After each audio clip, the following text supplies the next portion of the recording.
22 inimest on kodus, kes ootavad ühte kindlat numbrit. Millist numbrit? Kas see number on G50? Ei, isegi mitte G50, kuigi nüüd juba 41 inimest ühe sammu kaugusel täismängu võidus. Kas nüüd tuleb võit? Tulgu, kes niiviisi arvab. No, palju meeldib seda rahvast ja lavale jõuab 5 inimest. Sammu ei ole nii, et kõik on ennem ära käinud, aga ega ma ei saagi midagi ära sõnada. 5 inimest jääb, loosime palli ja vaatame, kas me saame lõpuks tänase täismängu võitja kätte või on ka see pall liiga vara veel. Ei ole, lausa 3 võitjat valida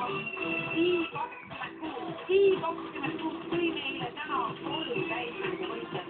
Seega läheb täismängusumma jagamisele iga 66 kraani.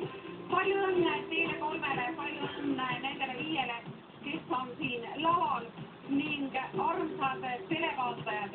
Sedakorda augustikuus kohtume teiega veel 4 päeviti, nii et